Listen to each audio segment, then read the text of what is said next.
troisième direct de En attendant le navire. Toujours aussi contente de vous voir là avec moi, de savoir que vous posez des questions tellement intéressantes à toutes les invités.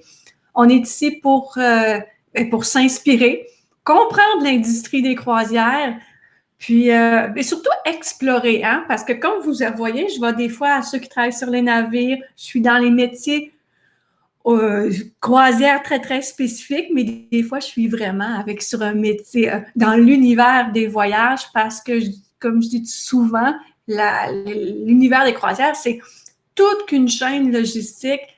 C'est pas une fois que vous êtes rendu sur le navire, ben, tu sais, il y a plein de personnes en arrière qui ont travaillé. Puis avec la série En attendant le navire, mais ça permet de voir tout l'humain qu'il y a derrière, toutes les personnes fantastiques qui travaillent. Et aujourd'hui, on en a eu une d'expérience. Mon Dieu, elle, selon les sondages, elle fait plusieurs palmarès. Elle fait un des plus beaux métiers du monde. Elle est journaliste et blogueuse voyage. Nathalie de Grandmont, qu'on va aller retrouver dans quelques secondes. Elle est ici, elle attend. Puis, elle fait un métier extraordinaire. Elle a plus, mon Dieu, je vais juste, soit plus de 70 pays. Elle va nous parler de trucs, de récits qu'elle a vécu. Elle écrit pour des médias électroniques, des magazines. Elle a aussi son blog de Globe Raconteuse.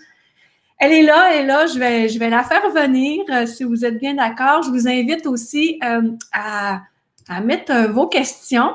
Faites-moi un petit coucou. Je veux savoir comment vous allez. Puis, si vous avez des questions sur le travail de Nathalie, qui, je répète, elle est journaliste voyage, blogueuse dans le domaine du voyage. Alors, je vais aller la chercher. Elle va arriver pour venir. Alors, elle devrait arriver à l'instant. Allô? Bonjour tout le monde, bonjour. Allô? Comment ça va? Ça va bien, ça va bien. Merci pour l'invitation en attendant le navire. C'est l'état d'esprit dans lequel on se trouve tous, hein, les amateurs de voyage. On est tous sur le bout de notre chaise. On a un peu hâte de repartir, de reprendre le large. Mais en attendant aujourd'hui, on va le prendre virtuellement. Ça va être bien. Oui.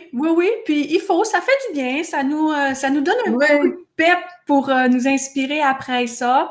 Après toute cette folie-là, puis cette manière de revoir les choses, parce qu'on s'est fait une petite pré-entrevue, puis on sait bien que il y a des choses qu'il va falloir qui changent et il y a des choses qui sont C'est sûr que cette industrie-là va s'adapter elle aussi, va faire des changements de bord, comme on dit dans le métier.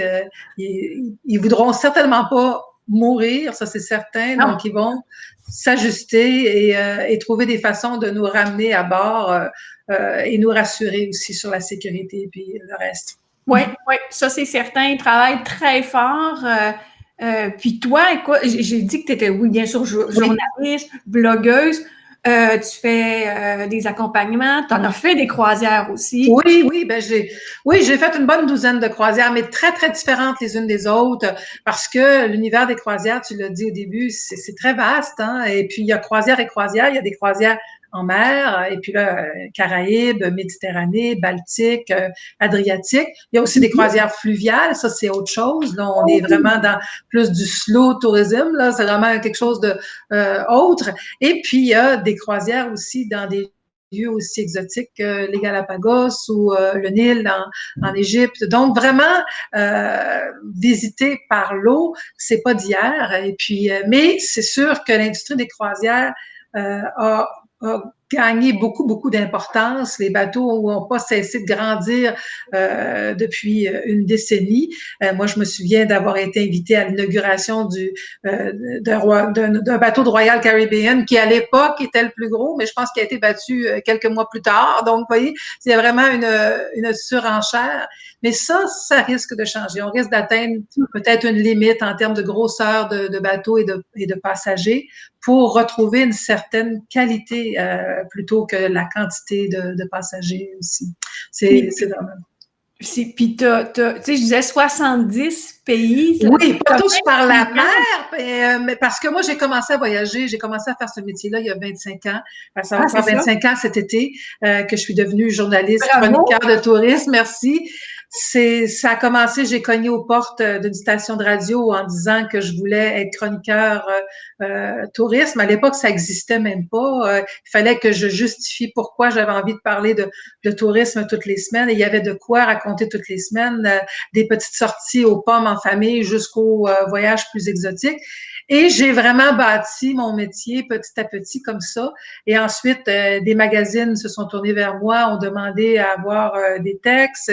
Ensuite est arrivé l'univers Internet avec tous les besoins que ça représentait. Donc, j'ai commencé aussi à écrire pour ça. J'ai fait des chroniques télé et radio en parallèle. Et au fil des crises aussi, parce que c'est pas la première crise qu'on traverse, on a vu le SRAS, on a vu septembre 2011. Oui, c'est ça, donc le 11 septembre, pardon. Donc, l'industrie a jamais cessé de s'ajuster, et nous aussi, les journalistes de tourisme, parce que je tiens à le préciser, on est à la base des entrepreneurs, on est des travailleurs autonomes.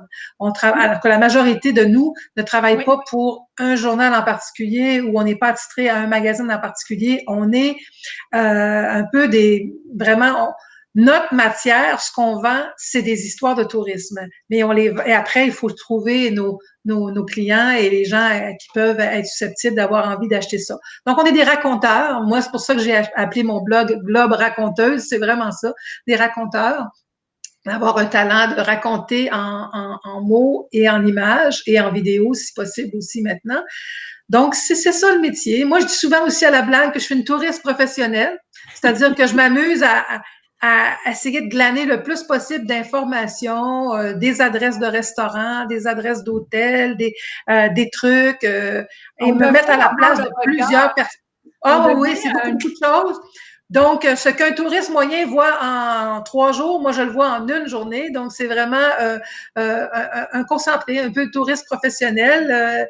C'est un très, très beau métier. C'est un métier de curiosité, donc il faut s'intéresser à un peu tout. Une journée, je peux être en train d'écrire sur la reproduction des tortues aux Galapagos, et puis le lendemain, être en train d'écrire sur le whisky en Écosse. Donc, c'est vraiment très, très, très, très varié. Il faut être habitué à très rapidement être capable de vulgariser quelque chose qui concerne la nourriture ou la nature, tout ça. Donc, il y a plein de choses. Et le côté humain aussi, les rencontres. Ah oui, c'est ça. Être capable d'aller chercher des petites histoires, de s'intéresser, comme tu l'as fait cette semaine dans ta série En attendant le navire, sur des fois les coulisses ou les gens qui rayonnent autour, être capable d'intégrer le caractère humain dans notre histoire aussi. C'est vraiment important que que c'est tous des acteurs dans cette chaîne-là qui est excellente. Que je dis toujours, il y a plein d'actions qui ont été faites avant que vous arriviez ici. Mm-hmm. C'est toutes des gens.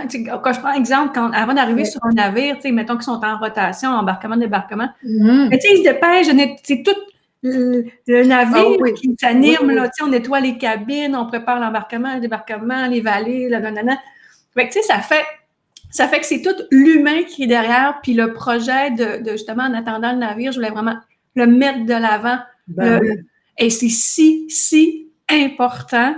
Puis toi, comme je disais, tu as beaucoup voyagé, puis est-ce que tu parles il y a sûrement des côtés qui sont un petit peu plus tannants. Il y a sûrement un inconvénient, même si tu as un des métiers. Oui, je veux dire, ce qu'il faut comprendre, c'est qu'à chaque fois qu'on arrive dans un pays ou une destination, les gens qui ont préparé un programme pour nous veulent nous montrer une panoplie de choses parce qu'ils veulent, évidemment, c'est une vitrine de leur pays qu'ils veulent nous montrer. Donc, juste pour vous donner un exemple, j'ai déjà fait un voyage de familiarisation avec des agents de voyage parce que parfois on voyage avec eux aussi en Tunisie. Et cette journée-là, seulement cette journée-là, on a fait 12 choses dans la même journée. C'est-à-dire qu'à partir du matin où on s'est levé, on est allé visiter un petit marché. Ensuite de ça, on a visité 3 hôtels, des spas, un repas où on était conviés avec des gens, des politiciens ou des gens qui représentaient la destination qui étaient venus nous rencontrer. Et ensuite, l'après-midi, il y a eu autre chose.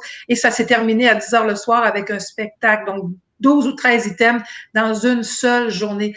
Alors, c'est sûr que il y a des moments où on est en constante représentation parce que on représente notre média ou même, à la rigueur, on représente notre pays parce que quand on arrive à l'autre bout du monde, dans une destination, c'est ça, il faut vraiment être à la hauteur de l'accueil qu'ils nous donnent, ces gens-là. Là. Oui. Et moi, je dis souvent que le jour où je serai blasée, j'arrêterai de faire ce travail-là parce que ça serait indécent de faire ça, d'avoir ce privilège-là et de pas être à la hauteur, de pas être capable de se montrer curieux et réceptif comme il le faut. Après, ben c'est sûr que c'est pas tout ce qui nous présente qui peut intéresser nos lecteurs potentiels ou la clientèle qu'on représente. Voilà. Et c'est pour ça qu'on est là et c'est pour ça que notre œil professionnel aussi voit ça et fait la distinction en disant ah oui, ça, je pense que c'est vraiment pour les Québécois. Les Québécois vont aimer ça. Ça correspond à tel type de clientèle. Je pense que ça peut plaire aux gens. Et moi, je dis souvent que mon travail à moi, c'est pas de dire telle mauvaise destination ou telle bonne destination. C'est très difficile de définir une bonne puis une mauvaise destination ou un bon ou une mauvaise croisière. Il y a juste un mauvais arrimage, c'est-à-dire quelqu'un se retrouve à un endroit où il ne devrait pas nécessairement, c'est pas approprié. Et mon travail à moi, c'est d'essayer de dresser une belle grosse carte postale de ce que je vis et ce que je vois, avec plein de sens et de sentiments pour que les gens à qui ça s'adresse se reconnaissent et entendent ma description et disent « Hey, je me verrais là. Je me verrais là. Et c'est moi et ça me représente. » Donc, c'est ça mon travail, c'est d'essayer vraiment de dresser une belle carte postale. Moi, je dis des fois aussi de façon plus politique, ma job, c'est de faire ressortir les couleurs de l'arc-en-ciel. L'arc-en-ciel, il est déjà là. Ma job, c'est juste d'accentuer un petit peu pour que les gens le voient davantage. Voilà. Et si j'étais capable de faire ça et d'entraîner les gens à avoir envie d'aller quelque part ou rêver ou se reconnaître et dire, bon, ben, je prends l'initiative de dire, OK, je mets un pas devant l'autre puis j'y vais. Je suis capable puis ça me tente. Donc, ça, c'est... C'est ça qui est le fun. T'sais, on a comme une mission de propager la bonne nouvelle. Tout à fait. Puis, tu sais, le sens impartial aussi, tu sais, comme tu parlais de, tu sais, que j'ai dit toujours, chaque personne a sa croisière. C'est pas parce que c'est la première fois que ça a moins été, le fit était moins bon. Absolument. Ça l'arrive, mais chacun a ses besoins, chacun a sa clientèle aussi. Chaque compagnie cible des clientèles. Oui, absolument. C'est important de bien magasiner sa croisière. Puis ça, j'ai écrit à l'occasion quelques textes là-dessus parce que, il faut bien identifier effectivement la compagnie, la catégorie de, tu sais, il y a des catégories très, très haut de gamme, d'autres plus bas de gamme, il y a aussi le milieu. Et au milieu, il y a des catégories qui s'adressent davantage aux familles. Donc, si on a envie un petit peu plus de tranquillité, peut-être que ces compagnies-là, c'est moins pour nous parce qu'il va y avoir beaucoup d'enfants autour de la piscine, il va y avoir beaucoup de va-et-vient dans les restaurants. Donc, même si côté restaurant, il y a toujours moyen de trouver un petit côté calme. Mais oui, il y a une croisière pour chacun, ça c'est vrai. Il y a plein de gens qui me disent « Oh, la croisière, c'est pas pour moi ». Mais étonnamment, je les amènerais, ils choisiraient la bonne croisière qui leur convient et ils s'y retrouveraient. Exactement. On a l'image qu'on est obligé d'être toujours les uns avec les autres. C'est pas vrai. On peut très bien utiliser le bateau uniquement comme moyen de transport. Dans le fond, au départ, c'est ça. Un moyen de se rendre de A à B et de ne pas faire les excursions avec le bateau, de faire les excursions par nous-mêmes quand on descend dans les escales, de faire nos propres escales. Déjà là, on s'échappe du lot. Revenir à bord du bateau, mais essayer de trouver nos petites zones tranquilles sur le bateau parce qu'il y en a de toutes sortes, des endroits sur le bateau. Et évidemment, bon, même à un moment donné, on va se retrouver à la salle à manger, mais même à la salle à manger, il y a moyen d'y aller en dehors ou plus tard ou plus tôt que les autres pour pas avoir l'impression de... il y a plein de trucs. Tu vas voir, là, avec les prochains projets de Miss, on va en parler. Tu vois, ça va se développer. Puis, d'ailleurs, j'invite encore les gens à poser leurs questions s'il y en a qui en ont. Oui, c'est sûr que là, tout azimut, on peut parler de plein d'endroits. Enfin, personnellement, un endroit que j'ai découvert il n'y a pas longtemps, c'est l'automne dernier, c'est la Baltique. La Baltique, justement, quand on parle de belles destinations, la Baltique, ce sont des pays, il y a la Scandinavie, il y a la Suède, le Danemark, la Norvège et la Russie qui sont autour de la Baltique, et l'Estonie et les pays baltes. Ce sont tous des pays pas nécessairement faciles à découvrir par soi-même. Je sais que la Russie, ça prend des visas. Et les pays scandinaves, le coût de la vie est assez cher à terre. Donc ça donne une plus-value à la croisière parce que la croisière nous permet d'avoir le meilleur de ces destinations-là, même si c'est de façon condensée en une journée. Mais on descend à Stockholm, on passe une journée à Stockholm et on revient à bord, sans nécessairement avoir à subir trop le haut coût de la vie de ces destinations-là. Donc, ça donne un avantage à la croisière. Ah oui, ça c'est clair. Et ça fait du sens aussi de découvrir ces pays-là par l'eau. Parce qu'autrefois, c'est comme ça que leur histoire s'est écrite. Hein, il y avait tellement les Vikings sont passés par là, il y a eu tous les conquérants qui sont passés par là. Donc, pourquoi pas nous, finalement, y aller par l'eau? Ça fait du sens. Et ça fait du sens quand on arrive dans le port de Stockholm, qu'on voit des milliers de petites îles, parce que c'est vraiment une ville qui vit sur l'eau. C'est la Venise du Nord, Stockholm, juste pour donner cet exemple-là.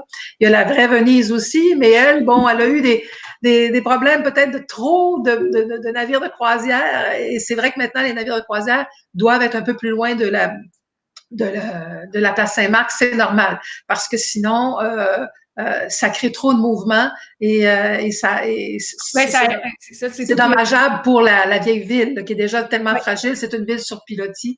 Venise. C'est pas drôle pour les résidents non plus d'avoir... non, c'est sûr que je te dirais de 11 heures le matin à 3 heures l'après-midi, il y a une grosse concentration de touristes autour de 3 ou 4 lieux. Le problème, c'est que tout le monde se concentre autour des 3 ou 4 mêmes lieux. Et à 15 minutes derrière, ce que j'ai fait moi, à un moment donné, j'ai dit, ma guide m'avait conseillé d'aller voir l'ancien quartier juif qui est beaucoup moins, disons, qui est plus boudé par les touristes et plus pour les locaux. J'ai fait ça et j'étais presque toute seule en tant que touriste. Là. Je me suis retrouvée dans un quartier où il y avait des petites trattorias bien authentiques, 3 fois moins chères que sur la place Saint-Marc. Donc, comme quoi, parfois, même dans les villes qu'on pense les plus envahies, il y a quand même moyen de trouver des petits coins plus tranquilles. Il suffit juste des fois d'oser sortir du corridor. Il y a un corridor. Oui, et de sa zone de confort. C'est ça parce que souvent, tu arrives, tu suis le lot, mais c'est exactement ça que, tu sais, il faut pas nécessairement faire, quitte à refaire à la fin. Moi, c'est un des trucs que je fais, c'est que quand je sors du navire avec mon sac à dos puis mon attirail, j'évite tout de suite ces places-là parce que je me dis, ça va être complètement rempli. Et je pars à l'aventure, on tourne à droite, on a envie de tourner à droite, on va tourner à droite. Puis on découvre des choses, on découvre des commerces artisanaux, des artisans, de la vraie nourriture, OK? Un Starbucks, là, jamais. Ben, moi, c'est ce que je dis aussi, c'est qu'il faut aller à contre-courant. Je vais te donner un autre petit exemple. J'ai fait récemment une croisière dans les Caraïbes avec ma belle-mère qui est à mobilité réduite, donc c'est pas évident avec un fauteuil roulant. Donc, on essayait quand même, soit qu'on essayait d'être les premiers à sortir du navire le matin de bonne heure, parce qu'on est des gens de matin, des matinaux, donc on pouvait essayer de sortir les premiers. Et là, comme tu dis si bien, essayer de partir, pas nécessairement dans la même direction que tout le monde, aller négocier un taxi, un transfert privé, évidemment, pour avoir quelqu'un qui pouvait nous aider avec le fauteuil roulant. Alors, et là, on se rendait à une destination X qu'on avait déjà choisie au préalable. On avait fait nos devoirs, on avait étudié un peu ce qu'on avait envie de voir dans une destination. Ou sinon, on attendait que tout le monde sorte et là, on sortait plutôt parmi les derniers. Et comme tu dis si bien, souvent, on revenait faire les choses qui étaient le plus proche du navire en toute fin d'après-midi, pas longtemps avant l'embarquement, parce qu'il faut savoir aussi que pas longtemps avant le départ, il faut s'assurer de se rapprocher du bateau. On peut pas se permettre de le manquer. Hein. Le bateau n'attendra pas après les retardataires individuels, ça c'est sûr. Exactement, il faut le dire aux gens, c'est que si vous n'avez pas acheté vos excursions à bord du navire, le navire peut partir sans vous. Et ça, on ne veut pas ça. Fait que en faisant la boucle complètement à l'envers, ben, on s'assure de s'enlever un stress. Exactement. De voir le navire. D'aller à l'endroit le plus loin dès le départ, si possible, et de revenir. Autre chose qui est très, très important aussi, Peu de gens le savent. Bon, tous les jours, il y a le journal de bord qu'on nous remet dans une croisière qui nous attend sur le lit ou sur le comptoir, journal de bord. Et il y a une petite information très importante sur le journal de bord, tout en haut du journal de bord, c'est écrit Port Agent. C'est un numéro de téléphone. Et ça, c'est l'agent portuaire, c'est-à-dire c'est la personne dans cette escale-là qui a été désignée ou c'est notre contact si jamais il arrive on quelque part chose. en excursion individuelle, on a un flat où il y a quelque chose qui arrive parce qu'on est à une demi-heure du bateau et on sent que l'heure d'embarquement approche. On peut téléphoner à l'agent portuaire et dire « Je suis à 15 minutes, attendez-moi ». C'est notre contact. Ou dans le pire des cas, si on manque le bateau, on contacte l'agent portuaire pour qu'il nous aide. Ils nous disent « Bon, ben le prochain escale, c'est Saint-Kitts. Voici comment tu peux te rendre à Saint-Kitts, puis tu nous rejoins à Saint-Kitts. » C'est notre contact local, finalement. Et ce qui veut dire qu'à chaque fois qu'on descend du bateau, c'est une très bonne chose d'amener le journal de bord du bateau avec nous pour avoir en tout temps ce numéro de téléphone-là. C'est un peu comme l'équivalent quand on voyage, ils nous disent toujours ayez le numéro de téléphone de l'ambassade canadienne au cas où vous auriez besoin en vitesse d'y aller pour remplacer un passeport volé ou perdu, des choses. Ben, le port agent, le numéro de téléphone pour un navire, c'est aussi crucial. Et ça, il y a peu de gens qui le savent. Fait que ça, c'est vraiment... Tu as bien fait de le dire. Je le savais, mais je trouve que ce matin, dans l'entrevue, ce qui est le fun, c'est que tu donnes beaucoup de trucs pratiques de tes 25 années d'expérience. Puis... Ben, c'est ça. C'est parce que, et moi aussi, je fais beaucoup de choses par moi-même, des excursions par moi-même, parce que quand je fais des excursions de groupe, souvent, comme je prends beaucoup de photos, comme je prends des vidéos, tout ça, je ralentis énormément. Je peux pas suivre la cadence d'un groupe d'excursion ou sinon je les agace au plus haut point. Donc, en étant journaliste de tourisme, souvent, je suis un peu obligée de faire des choses par moi-même. Donc, négocier mes transports, mes taxis ou partir tout simplement à pied. Il n'y a rien comme ses jambes quand on est capable, avec une bonne carte, des bons outils, et puis mon bon sens aussi, qui s'est développé au fil des années.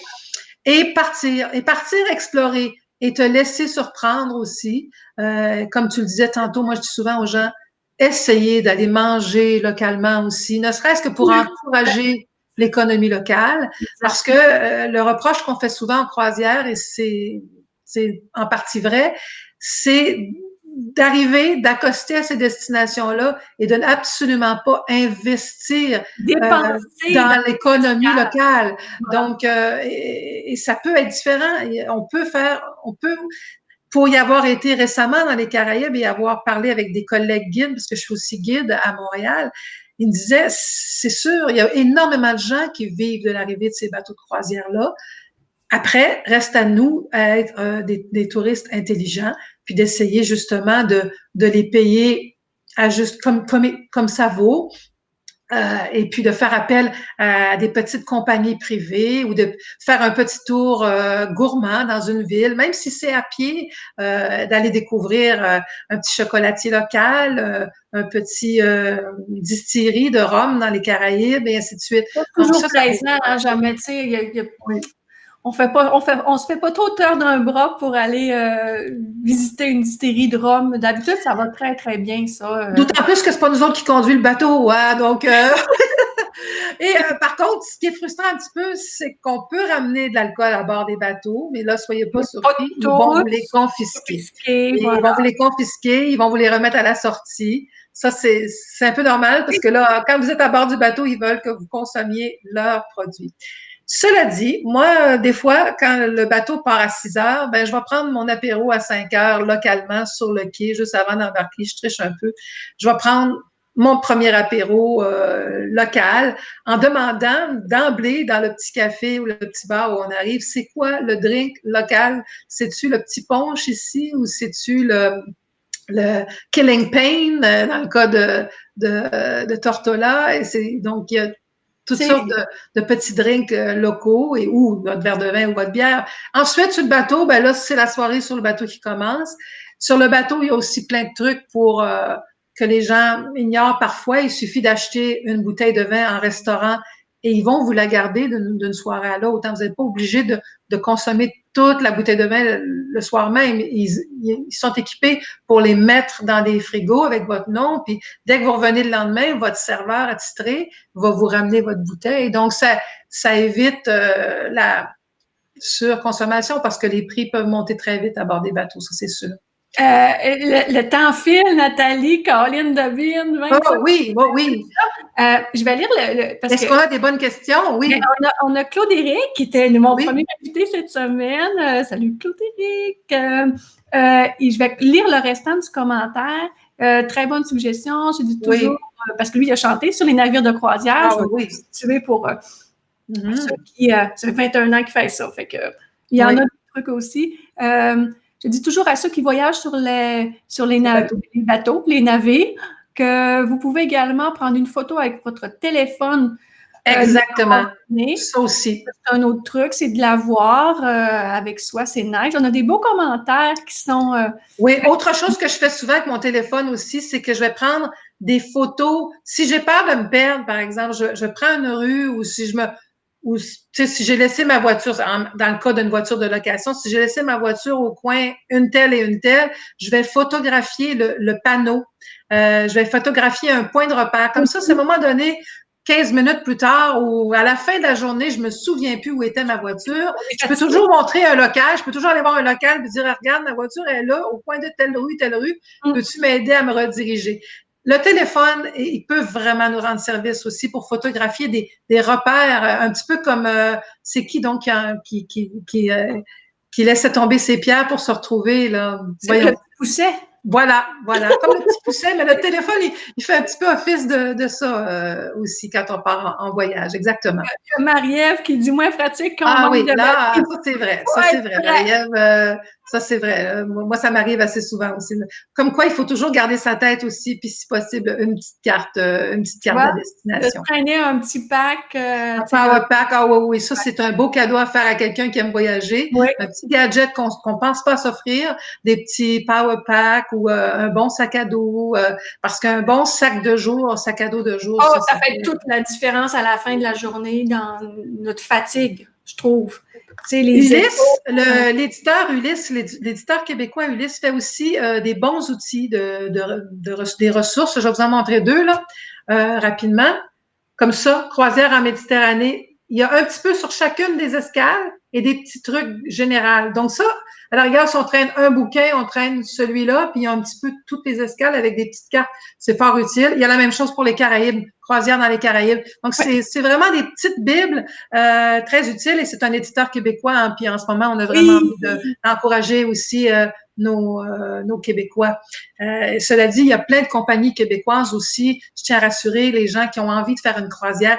Si vous avez envie de partir en français, par exemple, et d'être encadré par des accompagnateurs francophones, il y en a des compagnies qui font des groupes francophones, encadrés par des gens comme moi, par exemple. J'ai accompagné des groupes à 3 reprises maintenant.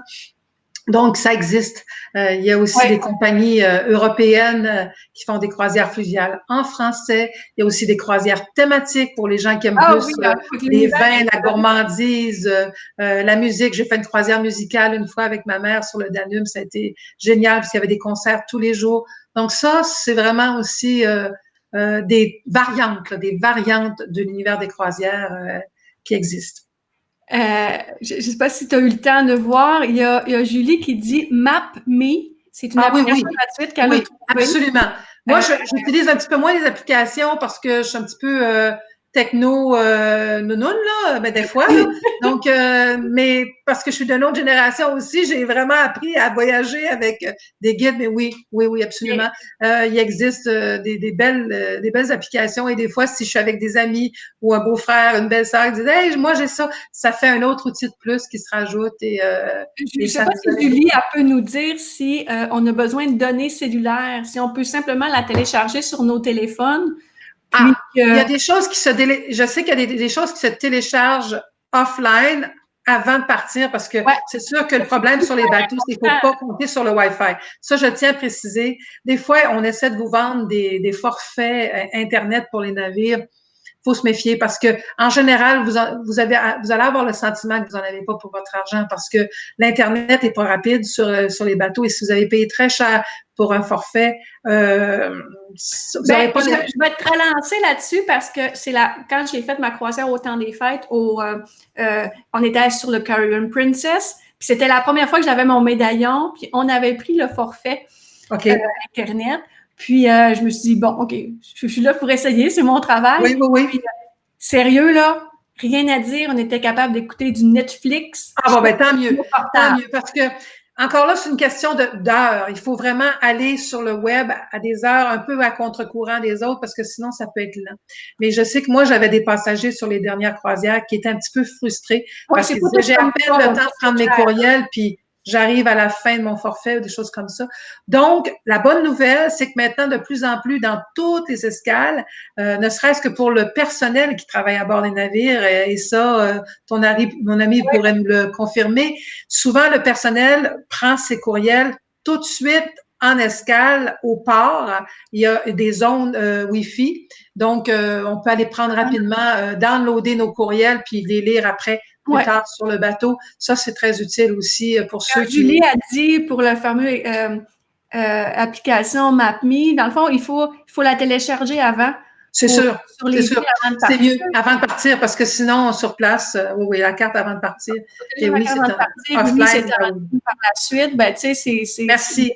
C'est des bons petits trucs Merci de confirmer ça. Oui, il faut absolument que j'essaye ça davantage dans mes prochains voyages. Mais c'est ça. J'essaie aussi toujours de me fier à mon propre instinct puis de me souvenir de mon trajet aussi. Tout d'un coup que je manquerais de batterie ou d'autres choses. Là, tu parles de ton instinct. J'aimerais savoir, y a-tu des places où, pas seulement des places, mais dans tout, où est-ce que tu as visité? Oui. Une place que tu as eu peur. Une histoire, là, que tu as eu peur. Absolument. Mais il y a peur. longtemps de ça, parce que c'est à l'époque où je faisais du sac à dos à travers l'Europe. J'avais à peine 19 ans. Et ça déjà. Ça fait pas longtemps. Non, ça fait pas longtemps. Mais j'ai commencé comme ça. Et à l'époque, on se faisait dire beaucoup, et c'est encore vrai, que le passeport canadien valait très cher et qu'il fallait se faire attention. Et un jour, je me suis retrouvée en Hongrie, donc dans les pays de l'Est, parce qu'à l'époque, c'était vraiment les pays de l'Est. Il y avait encore le mur.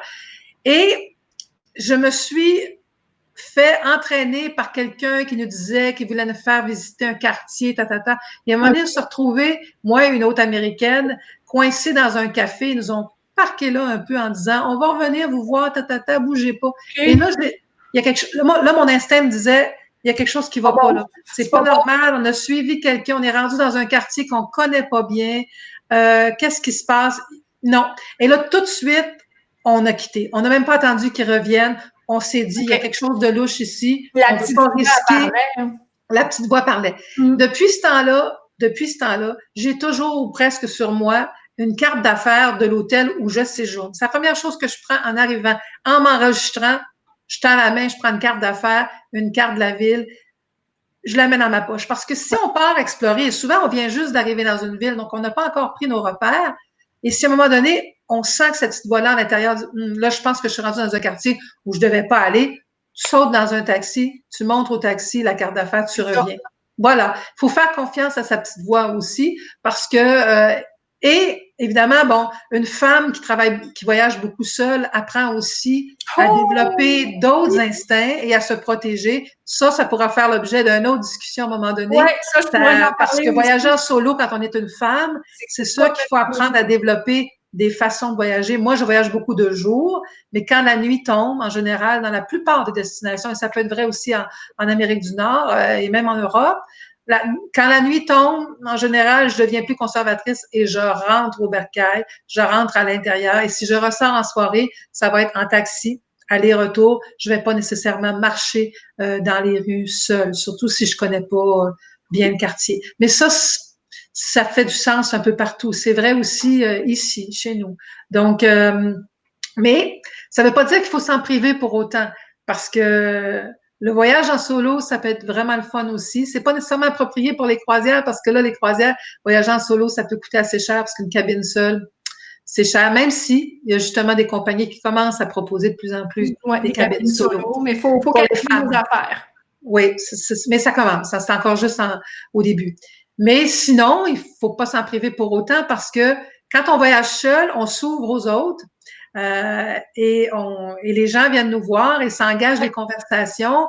Et évidemment, il faut rester sur nos gardes. Il faut toujours rester sur nos gardes et jamais complètement faire confiance aux autres ou se retrouver dans des quartiers qu'on connaît pas sans toujours garder un petit peu ses repères en tête. Mais sinon, il y a un plaisir aussi là-dedans, c'est des rencontres. Parce que quand on est deux, les gens n'osent pas venir nous parler. Quand on est deux puis qu'on se parle régulièrement, les gens viennent pas nous parler. Mais quand on est un, deux ou trois, la conversation s'engage beaucoup plus facilement avec les locaux. J'ai remarqué ça. Tu vois, il y a un truc de Marie-Ève, c'est de repérer le bâtiment le plus haut près de votre hôtel ou navire. C'est comme un point de repère facile que si... Absolument. C'est quelque chose... Tous les points de repère sont bons. Tous les points de repère peuvent être bons. Évidemment, il ne faut pas essayer de repérer des chaînes qui peuvent... Si c'est une chaîne de restaurants qui peut se répercuter 10 fois dans la ville, là, c'est autre chose. Là. Parce que des fois, il y a des hôtels où il peut y en avoir 10 hôtels M ou 10 hôtels de la même sorte dans la ville. Donc, ça aussi, il faut faire attention. Mais comme à Barcelone, il y a plusieurs hôtels de la même chaîne dans la ville. Donc, j'avais dit à mes passagers, attention, repérez bien, c'est l'hôtel tel, donc de telle chaîne, mais celui-là en particulier. Mais c'est ça, la carte d'affaires, un point de repère visuel comme un bâtiment ou un gros centre d'achat qui est à côté ou quelque chose qu'on peut voir de loin aussi. Quand on essaie de revenir vers le navire, on voit ce point de repère-là aussi, puis on se dit, bon, ben j'approche du navire. Mais comme je le disais tantôt, quand l'heure d'embarquement approche, il faut vraiment pas tenter le diable, il faut se rapprocher du bateau. Quitte à ce que la dernière demi-heure, on la passe tout simplement sur le quai à siroter un petit cocktail avant d'embarquer à bord, mais au moins, on sait qu'on est à 2 pas. C'est ça, on prend l'apéro en regardant le navire, puis c'est parfait. Écoute, je continue encore avec mon temps, je suis tannante. Oui. À quoi 36 minutes. Si j'invite peut-être une dernière fois, si les gens ont des questions à poser, à te poser, puis à nous poser. C'est super le fun, les gens embarquent. En tout cas, s'il y en a qui veulent en savoir un petit peu plus sur certains des trucs que moi j'ai fait, vous pouvez aller voir sur mon site Globe Raconteuse. C'est mon nom, nathaliedegrandmont.com. Mais Globe Raconteuse, ça va vous amener. J'ai plein de sujets sur des pays très, très différents les uns des autres. Là, j'ai beaucoup de pays que j'aime bien dans les Caraïbes. Moi donc, tes 3 coups de cœur. Oh mon Dieu, c'est très difficile à dire. J'aime beaucoup Cuba, j'aime beaucoup la Martinique. Je suis allée, j'ai des amis maintenant là-bas, donc j'y vais beaucoup. Pour toutes sortes de raisons. Cuba, j'y vais tous les ans pour mon métier, mais j'ai appris à aimer ce pays-là aussi. En Europe, évidemment, la France, l'Italie, l'Espagne, c'est des pays tellement riches culturellement. J'ai appris l'espagnol en Espagne, j'ai appris l'italien en Italie. Fait que c'est devenu des endroits où j'aime bien aller aussi. Mais récemment, s'est ajouté d'autres coups de cœur comme la Géorgie, qui est un pays pas connu, juste à côté de la Russie, où je suis allée en conférence. Et puis, j'ai vraiment découvert, j'ai eu un coup de cœur pour ce pays du Caucase, qui a été tellement longtemps sous l'emprise soviétique, mais qui aujourd'hui s'ouvre et redécouvre sa culture, ses traditions qui ont été opprimées pendant des années. Donc ça, j'ai des beaux petits textes sur la Géorgie aussi. Et puis, plein d'autres, là. Plein d'autres. Ah oui, ben t'en as fait au plus de 70 pays, mais... Oui. Mais là-dessus, il y en a beaucoup que j'aime retourner. Il y en a au moins 15 que je retourne régulièrement. Oui, absolument. Donc, ça paraît, tu sais. Il y a toujours des... Tu sais, on aime voyager, on aime explorer le monde, on aime aller vers les gens. Hein, on est des personnes de gens, nous autres. Puis, mais il y a toujours des places qui, tu sais... Puis c'est ce qu'on ramène chez soi aussi, hein. Absolument. Qu'est-ce que tu as aimé de cette place-là? Moi, c'est toujours la gentillesse des gens, l'accueil, le sourire. Là, tu sais, il y a plein de places que j'ai faites. Puis on dirait qu'en disant ça, on se met déjà dans une atmosphère de oh mon Dieu, là, les senteurs, les saveurs, on revient avec des souvenirs. Oui. C'est ça qu'on aime, on fait ça pour ça. Oui, et en dépit des paysages, même si les paysages sont beaux, même si les églises sont belles, ce dont on va se rappeler d'un pays, c'est généralement effectivement le contact humain. Un guide qu'on aura rencontré et aimé particulièrement, une femme de chambre, quelqu'un qu'on aura croisé, une vieille dame qui nous aura aidés sur la rue au moment où on cherchait et qui était tellement gentille pour nous. Ce qui nous amène aussi à dire que quand on est dans notre propre ville et qu'on voit des touristes au coin d'une rue en train de regarder une carte, moi, très souvent, je vais arrêter pour pour leur demander gentiment, est-ce que je peux vous aider? Est-ce que vous avez besoin de quelque chose? Est-ce que vous cherchez quelque chose? Parce que je sais à quel point ça peut être précieux dans leur expérience de touriste. C'est sans être menaçant non plus, là, ou être envahissant, mais juste, tu sais, des fois, ils vont dire non, non, non, c'est OK. Mais t'es sûr? Moi, je dis toujours, t'es sûr? Oui, le faire, surtout si on connaît bien la ville, puis on connaît bien notre quartier, puis qu'on sait qu'on va bien les renseigner, donc on ne pourra pas les induire en erreur. Oui, le contact humain, moi, c'est ça qui me fait encore voyager. Parce que les pays peuvent se répéter ou se ressembler d'un à l'autre, les cultures être semblables ou avoir beaucoup de points en commun. Les gens, eux autres, et c'est une des raisons pour lesquelles, dès que cette crise-là va être terminée, je dis aux gens, c'est sûr qu'on va être un peu craintif, c'est sûr qu'il va falloir adapter nos façons de faire, Oui. mais ça va encore valoir la peine d'aller vers l'autre, même si cet autre n'est pas très loin, même si c'est au Québec, parce que voyager, moi je dis souvent, c'est pas une question de distance, c'est une question d'état d'esprit. Si on se met dans l'état d'esprit de voyager, si on quitte nos certitudes à la maison puis on s'ouvre vers quelque chose de différent, c'est ça voyager. Et c'est pas une question de distance, c'est pas une question de où on se trouve, c'est une question d'état d'esprit.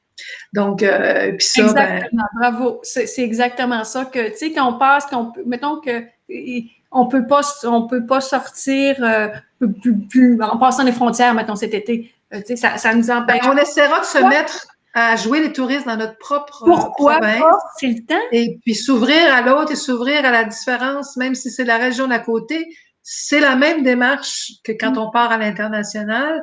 C'est le même état d'esprit, c'est le même état de curiosité, d'ouverture à la découverte, mais chez nous. De dépaysement peut-être un peu moins grand, mais ça ne veut pas dire que les rencontres sont pas au rendez-vous pour Puis on peut être agréablement surpris parce absolument, que absolument. Moi, je viens de faire un gros dossier sur ce qui nous attend au Québec cet été. Les gens sont prêts à recevoir leurs concitoyens, les bras ouverts. Il y a plein de beaux endroits, il y a plein d'endroits pour s'émerveiller aussi au Québec. Et des belles petites croisières à faire aussi au Québec, by the way. Notre fleuve, c'est pas les mers tranquilles des Caraïbes, mais c'est un beau fleuve avec plein de caractère et qui a des choses à révéler lui aussi. Donc, on peut faire aussi des croisières sur le fleuve Saint-Laurent, même si c'est juste un après-midi, une journée ou quelques jours jusqu'aux îles de la Madeleine. Ouais. C'est possible. Juste voir le Québec, voir Québec le long du Saint-Laurent, c'est complètement une autre vision. Absolument. Même si on fait Québec-Montréal, même si on s'en va on a la chance d'aller jusqu'aux magnifiques îles de la Madeleine, c'est complètement une autre perspective. Tu vois des nouvelles couleurs que tu n'as pas vues. Oui. Tu vois le relief. Écoute, puis tu sais, moi, quand je l'ai fait, mais pas à l'automne. Mais je me disais, mon Dieu, à l'automne. À l'automne, on a beaucoup de gens qui viennent voir les couleurs d'automne. Mais effectivement, ça nous fait réaliser les distances, l'espace, les grands espaces. Tu sais, on le sait, nous, que notre pays, c'est des grands espaces, mais il n'y a rien comme le faire par l'eau ou par le train, un train très lent. Moi, je suis allée à Churchill sur la baie du Thon une fois en train, ça me semblait interminable. Mais c'est cette journée-là que j'ai pris la mesure de la grandeur de notre pays en réalisant que on y va, puis on roule pendant des heures à travers des forêts, puis à un moment donné, ça change, mais ça fait 6 heures qu'on est à travers le même paysage. Mais c'est la même chose aussi le long du fleuve. Puis l'éloge à la lenteur, va falloir la faire à un moment donné aussi. Il va falloir l'accepter. L'accepter, la lenteur, revenir un peu plus à ça. Tout n'a pas besoin d'être vite, puis go. Je pense que ça vaut la peine aussi des fois de faire les choses plus lentement, puis le tourisme un peu plus lent, un peu plus à taille humaine, réduite, à vitesse humaine. Prendre le temps d'apprécier, de vivre le moment, d'être là, d'être content d'être là, on va parler des gens, mais de voir l'entrepreneur qui était en arrière quand tu t'en vas faire la route des vins, quand tu t'en vas, mettons, au Saguenay, prendre ton vélo, puis faire le tour, puis moi, je suis une fille du lac, ça fait que... J'ai une petite mise en garde aussi à dire aux gens, c'est bien beau les réseaux sociaux, mais profitez de l'instant présent aussi.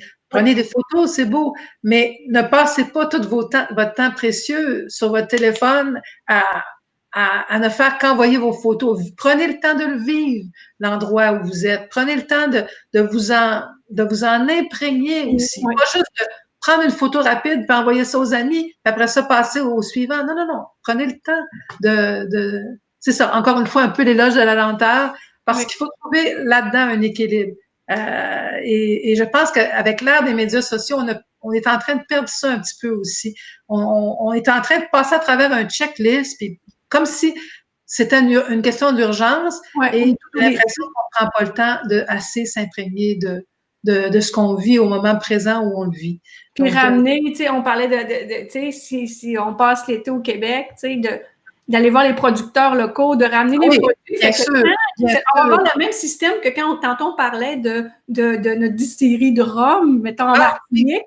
Ben, ici, il y a plein de choses qui se font. Fait que les quand gins, tous les on va alcools. sortir notre petit Oui. produit, puis là, on va faire, hey, te souviens-tu, c'était donc ben le fun, ça coûtait bon.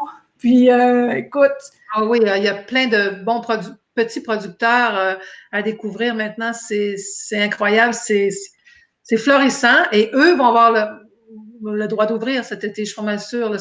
On ouais, connaît pas encore personne quelles vont être les consignes, mais l'agrotourisme, d'aller se perdre dans la nature, d'aller faire des balades panoramiques en voiture sur des petits chemins de campagne, ça va être permis. là, tu vois, tellement d'accord, les meilleurs souvenirs sont dans notre Ah cœur, oui, tu vois. absolument. Absolument. Moi, c'est ce que je dis souvent, c'est que c'est ce que je vais amener dans ma tombe avec moi. Ça va être mes souvenirs de voyage.